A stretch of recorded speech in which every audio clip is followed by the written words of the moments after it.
Hey everybody, welcome to another episode of Miller's Military Moments. I'm your host, Jason Miller, Master Sergeant retired, and I'm bringing you unfiltered stories from real military service members from across the globe. So if you're not ready, you need to strap yourself in, volume up, and let's go. All right, so I just returned from a visit from New Orleans, and you might think, well, what does New Orleans have to do with Miller's Military Moments? Well, I'm going to tell you. So we visited the National World War II Museum. Now, we did do some other things while we were in New Orleans. We did go to Bourbon Street and saw some crazies down there, and we enjoyed some beignets, and those were my first beignets ever. And they were really good. Went to Cafe Du Monde a couple times, so definitely recommend it. And just overall had a great time. Enjoyed the jazz riverboat cruise in the evening time, and got some great pictures, and enjoyed some quality time with my wife. So it was a good trip down there overall. But how it relates to Miller's Military Moments is really the World War II Museum, and we were excited about going to see it. And me probably more than my wife, but she's a good sport, and she, loves to learn more about things that she doesn't know about. So she was interested in learning more about it. And, so if you don't know, I have always been, I consider myself a World War II buff, I guess. I'm a history buff. I enjoy reading about it. I've always enjoyed learning about it. Anytime I could read something of my choice, growing up in school, I always chose a World War II book. It was fascinating to me. Not so much the war fighting itself, a lot of the leadership examples, the will to win examples. I really enjoyed hearing about the people aspect of it, and including, some of the tragedy and the numbers that, were kind of staggering when it comes to loss of life and injuries and wounds and stuff like that. But, and then the other thing, that really appealed to me too, was the the patriotism, right? Like everybody was involved in this war. Everybody contributed. You either, served directly, had somebody that served, or you worked towards the war fight. And what that comes down to is having skin in the game. And if you've heard many of my shows, and you have probably heard me talk about one of the things that we don't have today during the global war on terrorism, and really since Vietnam, is we don't have, not everybody, well, actually, very few people have skin in the game. And there's two ways to have skin in the game, like I said. You can either, one, serve, so you're directly serving, and or two, you're contributing to the war fight by working, in an industry to help it, and really back then that was part of the way to have skin in the game, but really it's giving money. So buying war bonds, paying your taxes, which when the taxes get raised, you don't bitch and complain about it. Like I'm going to pay them, and, the difference is there's a lot of differences between World War II era and now. And that was honestly kind of astonished me when I went and looked and did a little bit of research on some of the differences in costs. And, when we really talk about skin in the game and how that really relates today, though, is I want to talk about, we talk about the percentage of people that have served during the global war on terrorism is less than like 1%. Okay. It's pretty small number. And that's fine. I'm not saying we need, millions upon hundreds of millions of people to serve and let's go conquer the world. And I'm not a warmonger by any means, but besides that small number of people that have served, the other part about it is very few outside those people have had to sacrifice anything. So they haven't really had to contribute to the global war on terrorism. And I think that's a plan. I think that was deliberate with our government. And our government deliberately did that going all the way back to post-Vietnam, when they saw what happened during the Vietnam era, and when people were getting drafted and had to go to war, or their taxes were going up and they were, it still cost them a whole lot of money. So people had skin in the game, right? Well, listen, when people's money is impacted, they care. They care about it. They may not care about us being in Afghanistan for 20 years or in Iraq for 20 years if it's not impacting them on a daily basis. But if your tax rate goes up to 70% and you've got to buy war bonds, or you're highly encouraged to buy war bonds, you might start caring about how long we're at war. And you might start caring about how much money it's going to cost to take care of all these troops that come home that are wounded but were kept alive by some miraculous medical advances that we've had over so many years. So that's really it in a nutshell, with skin in the game, And back in the 1940s, when we look at some of those numbers with the monetary numbers, they had skin in the game. Everybody had skin in the game. And the point, again, I want to make is that they had skin in the game, which made everybody care. Now, I know, people can say, well, that was a righteous war. It was, we were attacked and, we were battling oppression. With the Nazi Germany was trying to, kill off everybody that wasn't a white, blonde-haired, blue-eyed person, and of course, kill all the Jews off. But I'll politely remind everybody that we were attacked as well on 9/11. And the World Trade Center had actually been attacked prior to that in 1993 by the same group of people that attacked 9/11, or the Twin Towers on 9/11. So, and we were pretty united after 9/11. We were like, hey, this is our Pearl Harbor. This is, our time to, come together and have a common enemy and, go fight and destroy whoever brought this pain on us.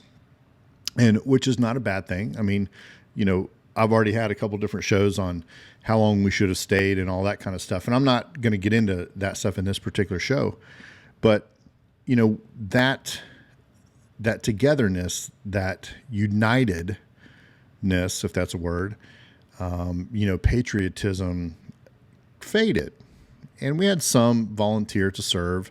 They wanted to serve in the military, due to 9/11, they wanted to do their part.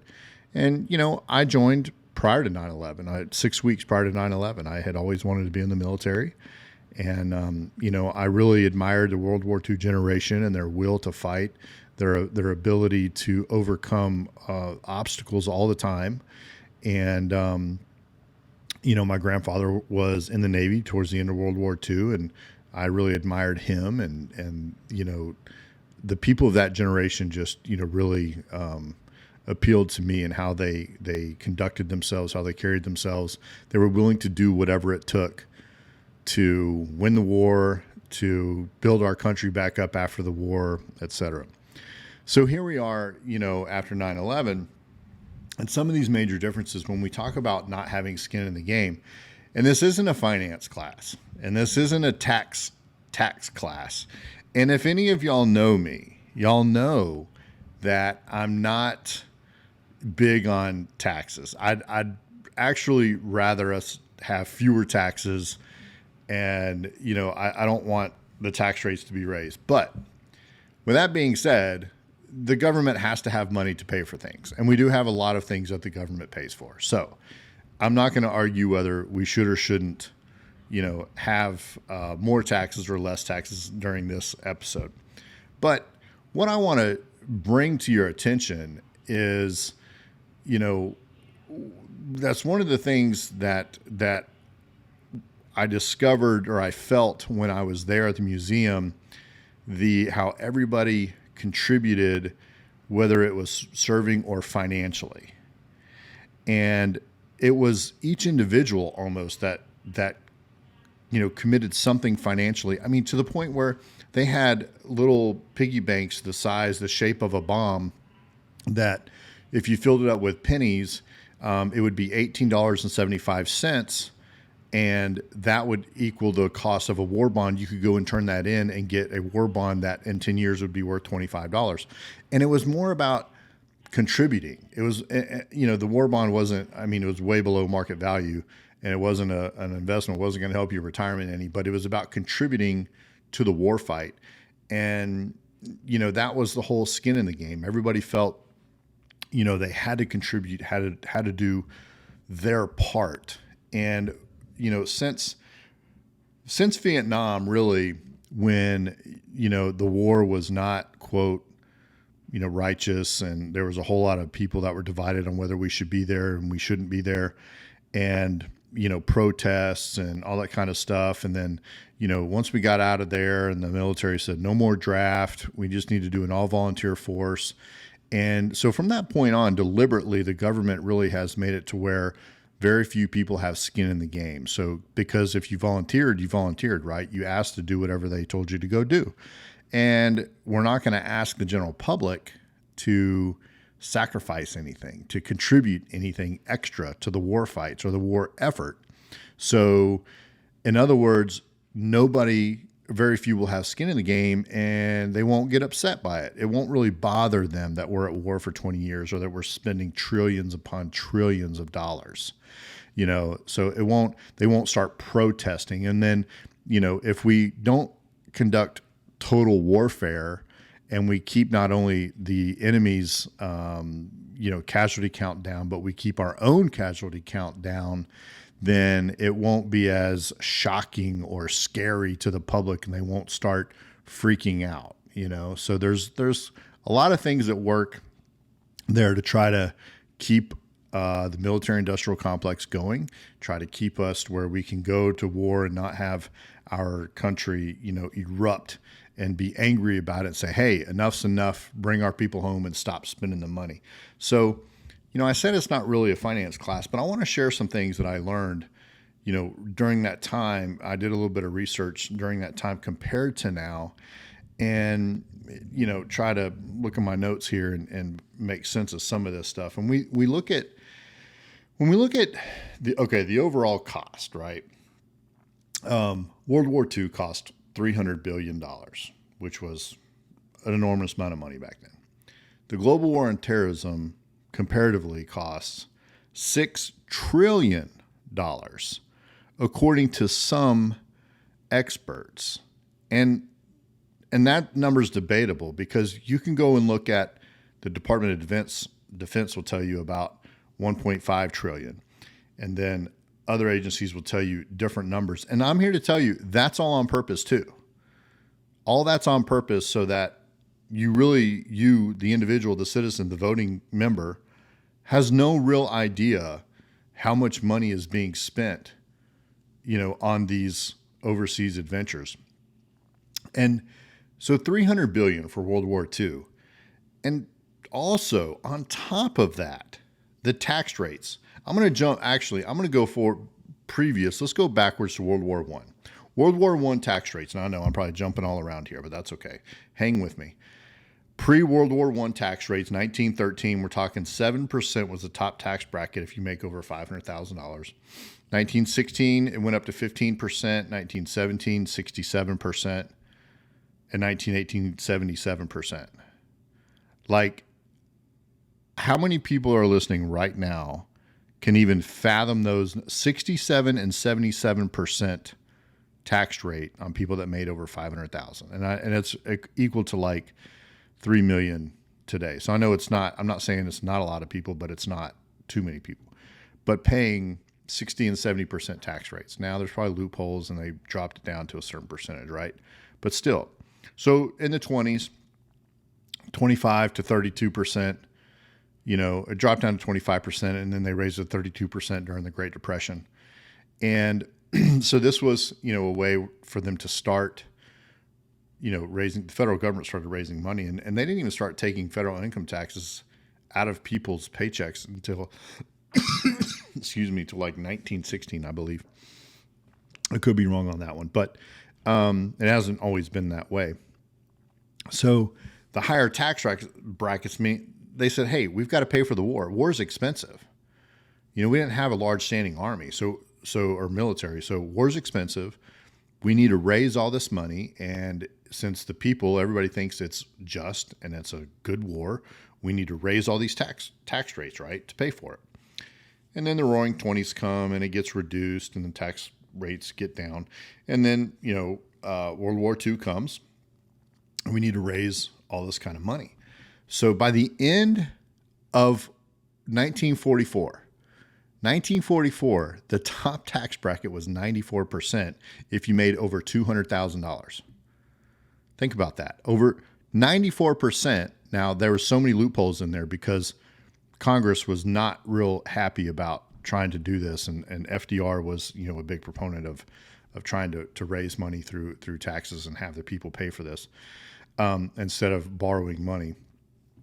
So there's a lot of loopholes. So really, the top tax rate came out to be 69%, okay, for anybody making over $200,000. So the top limit also dropped, which is about $2.5 million today. So, but after that, the 50s, 60s, and 70s, the top tax rate never dropped below 70%. Never dropped below 70%. And today we sit here and argue back and forth, and this is not a political show either, but one side, always likes to drop the highest tax bracket to like 36%, 35%, and the other side wants to talk about 39%, 39.6% is like this number that, the top number that gets thrown around. And really that number has been around since really the late 80s, early 90s. So the 80s, it was at 50%, 86, 28%. The 90s all the way to 2012, the top bracket was like 39.6. And then you had a little bit added on for the Affordable Care Act, 4.3%, I believe. And then, in 2017, it got reduced again, to like 35%. Anyway, my point is that nobody, prior to 1980 has ever seen a tax bracket above like 39%. Okay, so, and imagine, again, I said the global war on terrorism cost $6 trillion.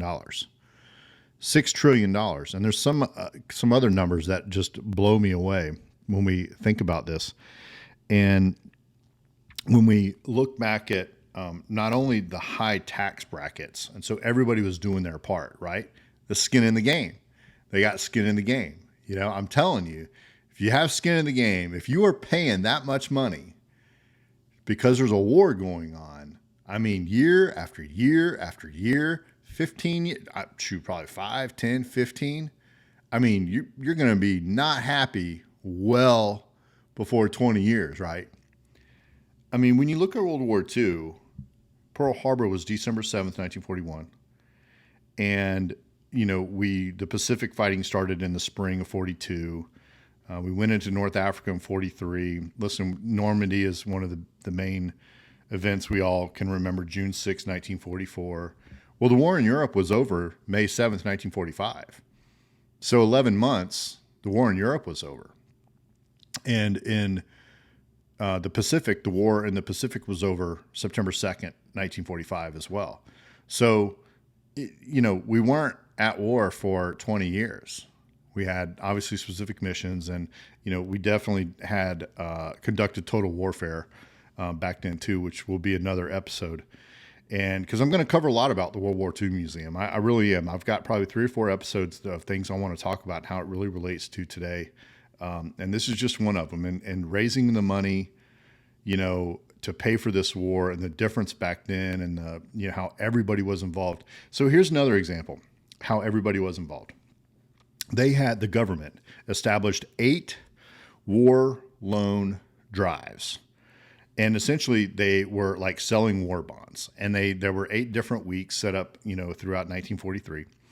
And their attempt was to raise between 9 and 15 billion per drive. And they ended up making usually between 15, I think 15 was like the minimum that they actually made. It was like 17 or 18 billion. And they would make cities compete against each other. And people would go around and like try to sell war bonds and, raise all this extra money. The celebrities got involved. And, when you go to the museum and you can see this one really big area they have dedicated to, the patriotism and how the country all came together. The celebrities were out like, hey, come buy these war bonds. I mean, sporting events you could get in free on a particular day if you showed that you bought a war bond. So you giving your hard-earned money, towards the war effort because it was righteous and it was good and it was worthy. And, and on top of that, your, loved ones often, went out. So through those efforts, $185 billion was raised through the war bond drives and getting people to donate their own money. There was one statistic that I saw that said the average person gave $2,000 during the time of war. And $2,000 was about the average annual salary of an individual working back then. And I know statistics are not always perfect, but it just gives you an example of how much skin in the game they had. And they gave, and they put in, and they were okay with it. I'm not saying some people weren't upset about it, and there probably were. But for the most part, at least how history was written and how I've been told and how I read, they did their part, and they gave, and they knew it was the right thing to do. We had to defeat, Germany, and we had to defeat Japan, and so that they wouldn't eventually come and take over us one day. So, with all that being said, when we look at the current tax rates today during the global war on terrorism, not once did the tax rates ever get above 39.6%. So the government never said, hey, we need to pay for these wars.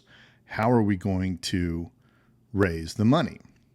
And, we never really we didn't sell war bonds at all. And one of the ways they sort of, I don't want to say tricked us, but probably did. And there's some people out there that I know talk about the overseas, contentious funds. That's not the right word.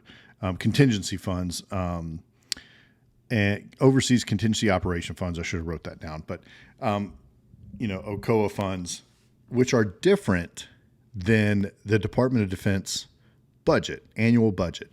And that's the number, the Department of Defense annual budget. That's the number that you hear in the news all the time, right? That's the one that Congress debates and goes in the committees. And, so for example, in 2001, the defense budget was $331 billion. And in 2019, it was $731 billion. In the last couple of years, it's around $750 billion, right? So for the last 20 years, we have spent an $11.5 trillion on our defense budget. Now, that number doesn't count or go towards any of the money that we spent on the global war on terrorism, because the Department of Defense said we need that money just to operate, just to have our forces and just to have them ready. But that doesn't count how much it would cost to actually deploy the forces, use all the munitions, replace the munitions, build new pieces of equipment, so on and so forth. So they had that overseas contingency fund that Congress also authorized, and kind of like a slush fund. And the average number of that per year since 2001 was $116 billion. $1 billion per year in their slush fund. I mean, I'm blown away by these numbers, honestly. It's mind boggling to me.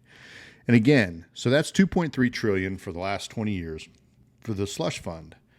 That's not counting the 11.5 trillion that we spent on our Department of Defense budget for our military. So that's why it's hard to even get a straight answer of, well, how much has it really cost us to be at war over the last 20 years? And how much did the global war on terrorism cost? And, right now in the news, there's, our politicians are arguing about the debt limit. And I think I don't even know, close to 28 trillion or whatever the case is. And, we need to borrow more money to continue to operate and blah, blah, blah. I mean, trust me, we've been through that so many times, like whatever. But my point is that in the last 20 years, the only people that have had skin in the game are the ones that have actually volunteered to serve and or their immediate family members, right? Nobody has been asked to sacrifice cash, hard-earned cash, maybe some volunteer time here and there, but nobody that didn't serve had to give up their money, which in turn may have stopped them from going to the lake on the weekends or buying that vacation house or whatever the case is. In fact, many times people had forgotten that we were at war or forgot that why we were at war. And that's also my point. Like, we can't forget. We can't, forget that we're at war, that, people are dying and getting maimed, and we're causing up, stirring up trouble, even if we are trying to locate and destroy the enemy, which is fine. But after so many years and so long, think about how much of that money we spent where we could have spent here in our own country, with our income inequality situation, housing, bridges, infrastructure, right? That's a buzzword right now, infrastructure bill. I don't even know. There's a $1.5 trillion bill, and then there's a 3.5 reconciliation, 3.5 trillion reconciliation bill. These numbers, trillions. I don't even understand. I look at my bank account and there's like, $3.86. I don't even know. I mean, billions and trillions, and it's mind boggling. And it comes back to skin in the game. The skin in the game part is one, it probably would have helped us pay for it, pay for the war and not have to borrow all that money.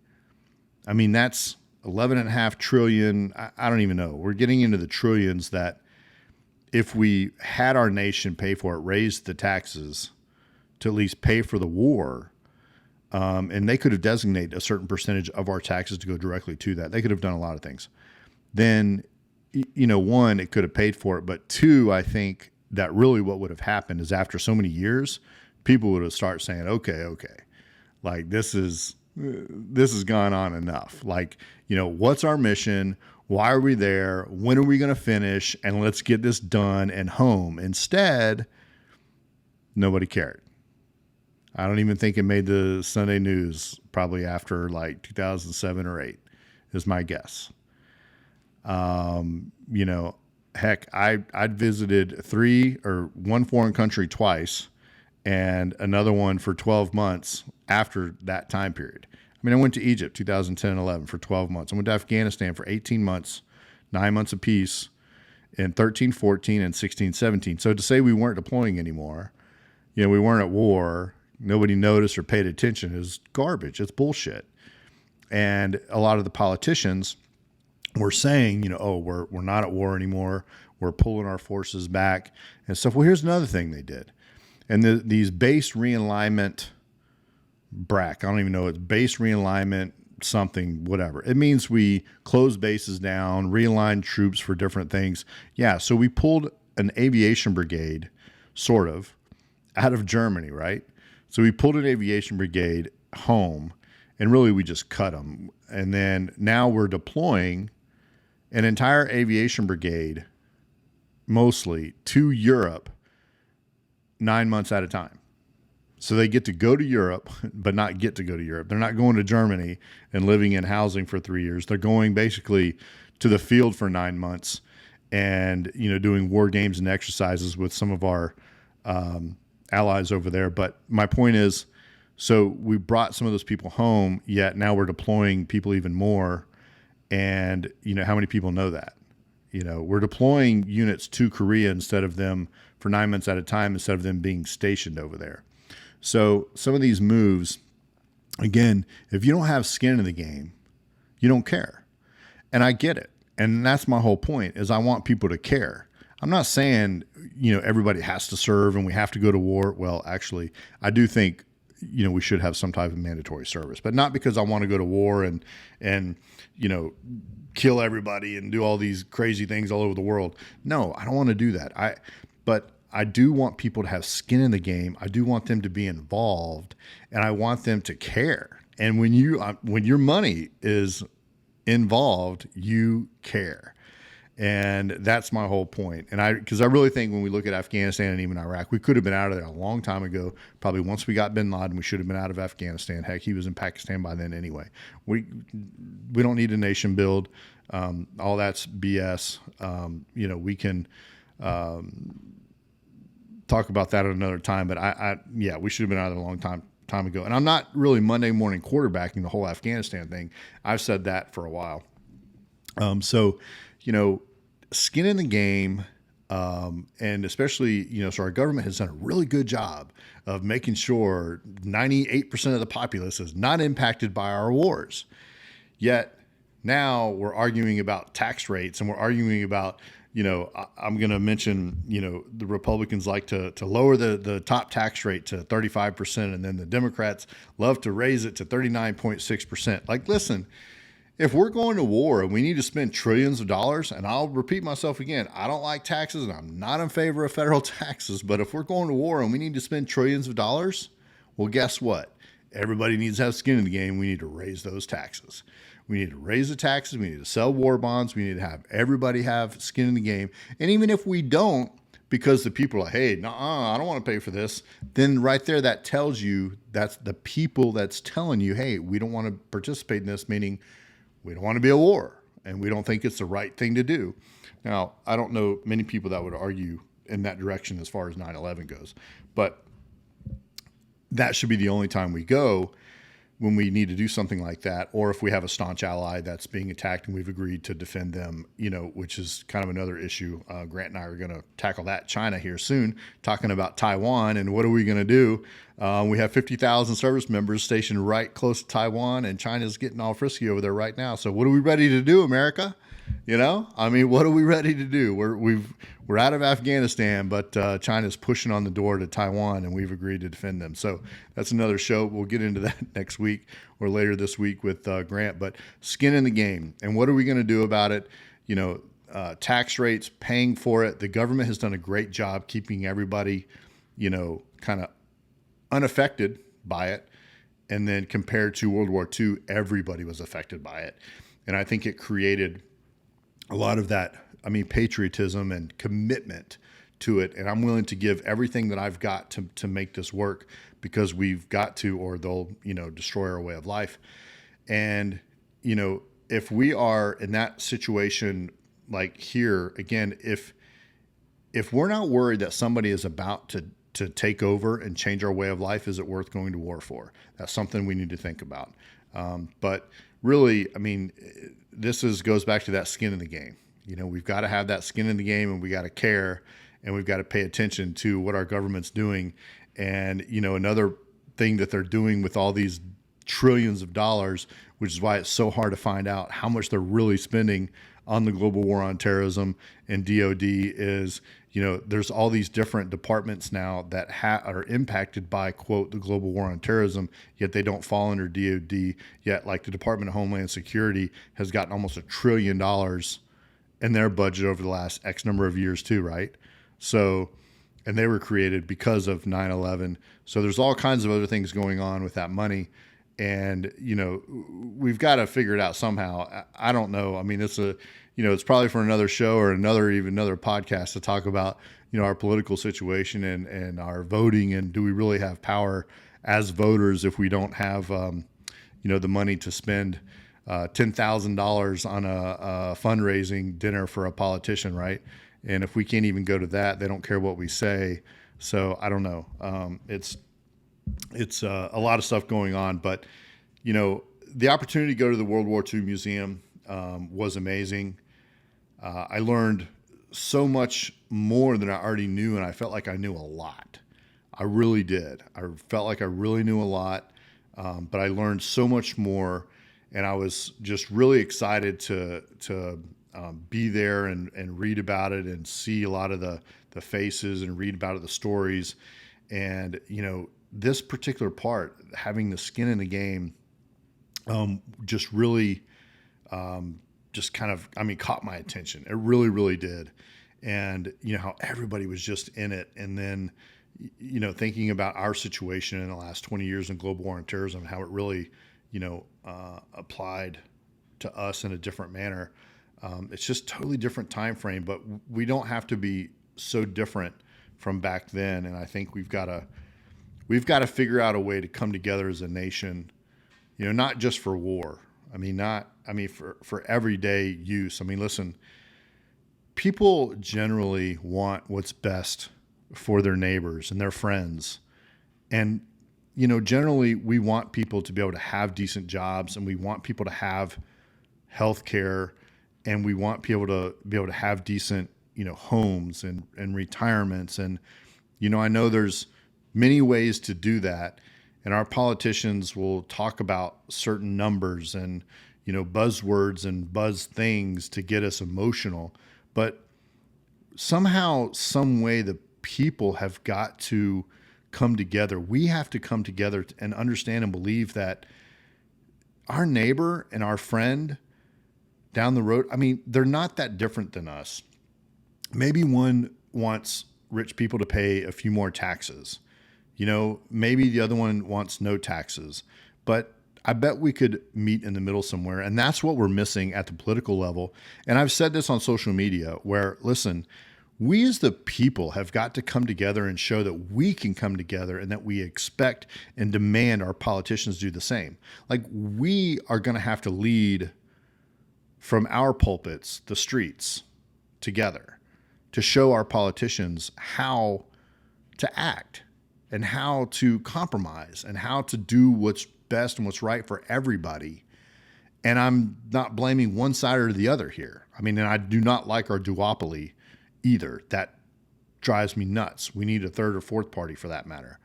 Having a two-party system is not good. They're using our anger and our emotions to just get more power and more money from us, yet not using it. It's not, trickling back down to us, even if they get the tax rates up to 39.6. Like, come on, get out of here with that stuff. There's tons of money in this country. There's plenty of ways to take care of our people, and we've got to figure out how to take care of the people and not the military industrial complex, not special interest groups, not the gazillionaires, all those lobbyists that are, controlling everything really. And, I didn't want to turn this into a political conversation. It's not. This isn't a political conversation. This is a people conversation. This is begging you, the people, us, the people, we, the people, to start treating each other with more respect and decency, than we do on social media often, or on the TV. When we get on there, and if you're on the news or you see people on there, they trash people in the way they talk to each other. It's horrible. Our politicians do the same. They act like they can't even be in the same room together. It's disgusting. It's horrible. That's not who we are. And if we don't fix it soon, I feel like we are going to continue the division. And, especially with the military and the money, you're not going to have skin in the game. You're not going to give a crap. Well, you volunteered for it. That's why. So you lost both your legs. I'm sorry, not sorry. You volunteered. So I shouldn't pay more taxes to help with your health care. Like, really? And again, I'm not saying just for the veteran health care. Everyone should have decent health care. So, but anyway, we get off on a tangent, and, that's my plea to you all. Hey, I had a great time in the museum. I had a great time, seeing and reading about the people and the events, and learned so much more than I already did. And I'm excited to bring you some more of these shows. I've got some more episodes coming up. We're going to talk about united but unequal. I mean, there's, that was a different thing back then in World War II. So we had a lot of minorities served, but they had to be in like all minority units, and they didn't get the same equipment and stuff. We had a whole lot of women do some amazing things in World War II, and they're still continuing to do amazing things, by the way. I have served with some incredibly strong, powerful, technically proficient women in today's military that are really awesome too. So, but back then they did too. Even back then in the 40s, they did some amazing things, and we're going to talk about that in one show. Really, it's exciting. I've got some good stories to share with you, and to relate it to current days military. So I'm really excited about all that, and got a lot of things, other things in the works coming as well. So thanks again for tuning in, hanging out with me today.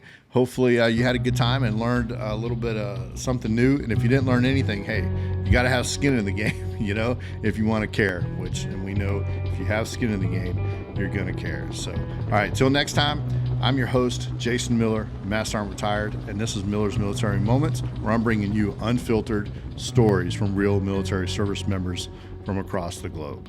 Until next time, peace.